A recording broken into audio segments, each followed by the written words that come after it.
Assalamualaikum warahmatullahi wabarakatuh. Apa kabar sahabat setia? Masih di podcast Dr. Jodoh bersama saya Steve Furqan Khalid. Saya harap kamu baik-baik aja. Saya juga berharap mudah-mudahan kita semakin dekat sama Allah. Karena ujian sebesar apapun, seberat apapun, kalau kita bersama Allah, maka gak pernah ada yang namanya ketakutan itu. Sebesar apapun ujian yang ada, sebesar apapun ujian yang kita terima, kasih sayang Allah lebih besar dibandingkan ujian itu. Maka katakan pada ujian itu, wahai masalah, kau memang besar, tapi aku punya Allah lebih besar, yang maha besar. Sahabat,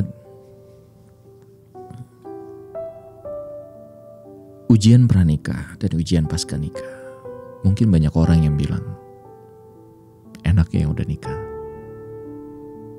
Ternyata tidak terlalu tepat. Karena yang saya tahu dan yang saya rasakan, ujian setelah nikah justru lebih berat dibandingkan ujian sebelum nikah. Kalau kamu hari ini cuman galau di mana jodohku, mantan, ya, atau apapun juga, hijrah dan yang lain. Ternyata ada banyak masalah yang lebih pelik dibandingkan itu. Dan hari ini sudah masuk ke email kami, kelasjodohofficial@gmail.com. Sebuah kisah yang membuat bulu kuduk saya merinding. Mari kita mulai. Menikah muda dan trauma. Assalamualaikum. Waalaikumsalam. Bismillahirrahmanirrahim. Saya ingin bercerita ke pengalaman hidup yang jujur membuat saya trauma untuk hubungan serius. Orang tuaku berpisah saat aku usia 15 tahun, kelas 1 SMA.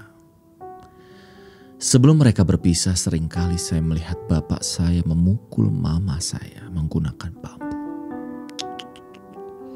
Menyiram dengan minyak panas, menendang mama saya sampai kepalanya berdarah, dan banyak lagi.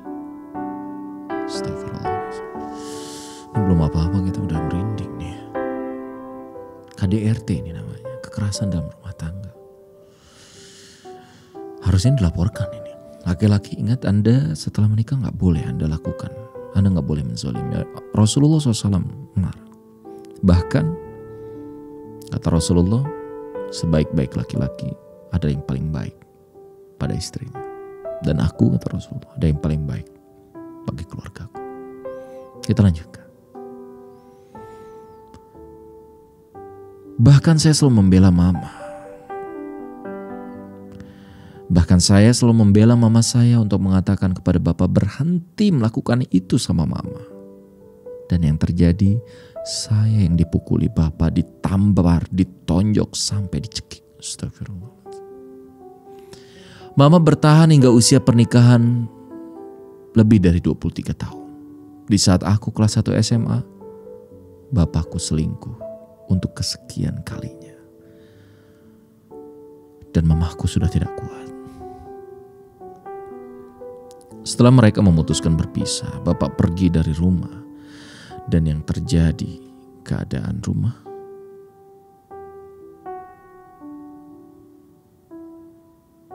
Sebentar. Ini di saat aku kelas 1 SMA, bapakku selingkuh untuk kesekian kalinya dan mamaku sudah tidak kuat. Setelah mereka memutuskan berpisah, bapak pergi dari rumah dan yang terjadi di keadaan rumah, mama membawa perempuan-perempuan malam di rumah. Mama mabuk-mabukan. Ada beberapa om-om juga.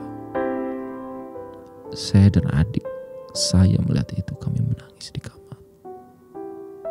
Saya takut amat, sangat takut. Terlebih ada om-om menyukai saya. Saya 3 bersaudara. Kakak saya laki-laki, saya perempuan dan adik saya laki-laki. 1 tahun saya melihat itu di rumah saya. Saya selalu menjaga apa yang seharusnya saya jaga. Orang tua saya begitu. Saya jangan. Astagfirullahaladzim. Nauzubillah min dzalik. Kita berdoa mudah-mudahan kita dijauhkan dan orang tua kita jadi orang tua yang soleh. Bukan cuma anak yang soleh-soleh, tapi orang tua yang soleh. Dan luar biasa, berat. Karena sosok yang seharusnya menjadi teladan tidak pantas jadi teladan. Singkat cerita, ada laki-laki yang mengajak saya awalnya pacaran. Saya kenal dia hanya 2 bulan. Dia teman kakak saya. Dan setelah 2 bulan kenal, dia memutuskan untuk tunangan. Saya pikir saya akan menerima karena tunangan bisa batal kapan aja. Jadi akhirnya diterima. Dia baik. Awalnya laki-laki santri sehingga di kampungnya dipanggil ustadz. Setelah keluarganya datang, ternyata mereka berniat lamaran, bukan tunangan. Yang beda ya, tunangan sama lamaran ya. Ini aku nggak ngerti nih ya. Tapi yang saya tahu lamaran, tunangan, khitbah itu sama. Tapi oke lah, di setiap daerah kan beda-beda ya. Mama yang menerima, awalnya saya menolak. Tapi setelah saya pikir mungkin dia bisa menjaga saya dari kemungkinan-kemungkinan buruk. Dan dia bisa membimbing saya menjadi yang lebih baik lagi. Mungkin juga bisa meringankan beban mama jika saya menikah. Karena mama yang menafkahi, bapak saya lepas tanggung jawab setelah mereka berpisah. 1 bulan setelah proses lamaran, akhirnya saya menikah. Bapak saya hadir dan memeluk saya, menangis dan meminta maaf. Wow, ini gimana ya, momen yang aku gak tahu kalau kamu ada di posisi cewek ini, akhwat ini, teteh ini. Kira-kira kamu mampu gak sih? Seorang laki-laki yang sudah tidak bertanggung jawab bertahun-tahun, ibu kita yang harus menafkahi walaupun dengan ya seperti itu.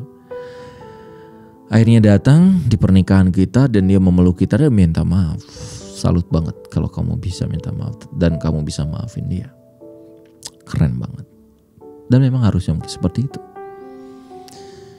Ketika kita memaafkan dia, sebenarnya bukan untuk dia, bukan untuk bapak kita, tapi untuk diri kita.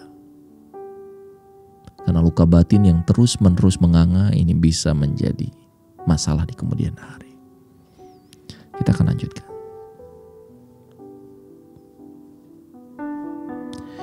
Singkat cerita, saya menikah. Bulan pertama kami tinggal ikut mama saya. Setelah saya menikah, mama udah gak mabuk-mabukan lagi. Alhamdulillah ya. Bulan pertama sudah sering terjadi percecokan antara saya dan suami. Dia sering pulang ke orang tuanya dan datang ke saya seminggu sekali. Kok aneh ya, baru juga awal-awal nikah nih udah seminggu sekali. Padahal harusnya kalau udah nikah tuh kemesraan dong, namanya honeymoon. Ini kok seminggu sekali, ini ada aneh ya, ini aneh. Oh ya, pekerjaan dia al-hikmat. Saya gak ngerti apa ini al-hikmat. Jika ada tamu, baru dia punya uang. Oh, ya, aku gak paham ya. Mungkin teman-teman paham. Al-hikmat lah ya. Setelah sebulan akhirnya saya memutuskan untuk ikut tinggal bersama suami dan mertua. Di sini saya mulai tahu sifat buruk dia. Astagfirullahaladzim. Dia selalu nongkrong sama teman-temannya sampai tengah malam. Kalau berantem dia selalu menggunakan kata-kata kasar dan tinggi.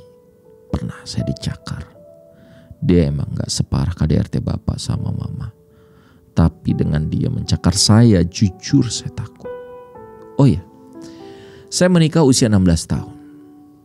Terlalu dini bukan? Parahnya, saya tidak diizinkan ketemu mama saya. Dia selalu berkata buruk tentang mama saya, padahal dia sudah tahu keadaan mama saya sebelum kita menikah.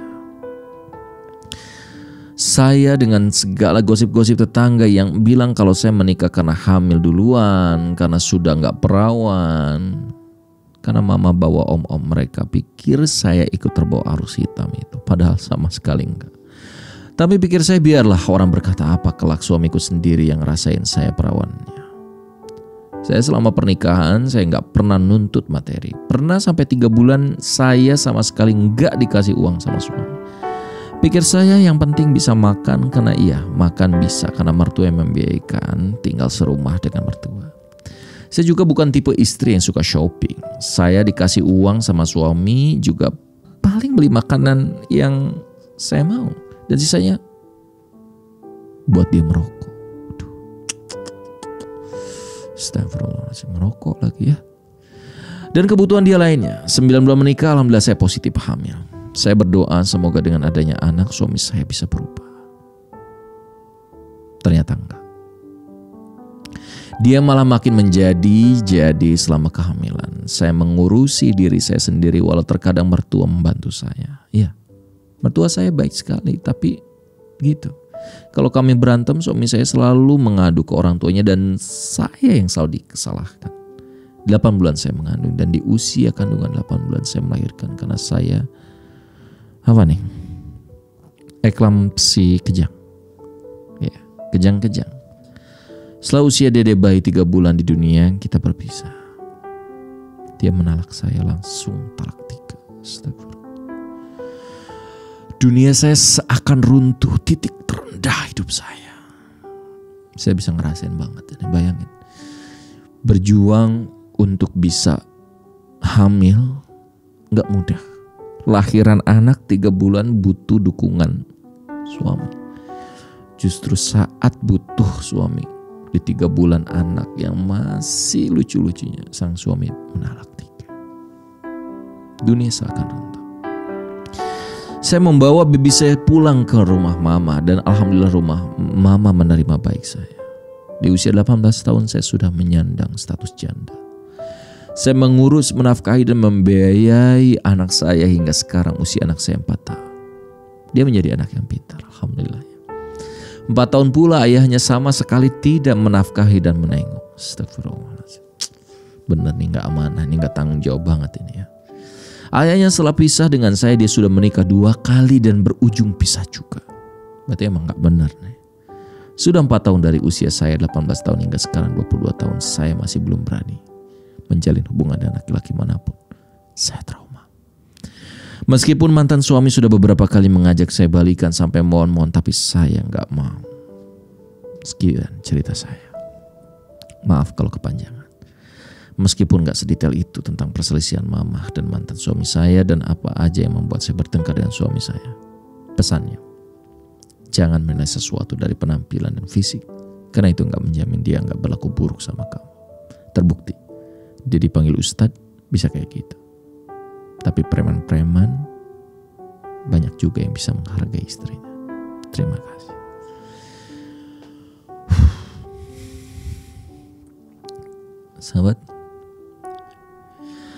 Sahabat setia di program Dokter Jodoh, dimanapun Anda berada, saya benar-benar merinding ya. Nggak tahu Anda merinding juga atau enggak gitu ya mendengar cerita kisah-kisah ini. Menurut saya nggak 1-2 orang.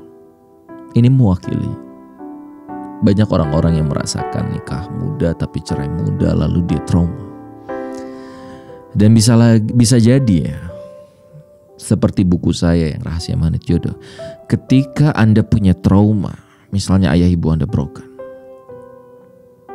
lalu Anda salah dalam menanggapi itu, bisa jadi Anda menjadi penarik jodoh negatif yang hadir. Kenapa? Karena Anda belum berdamai dengan ayah ibu Anda.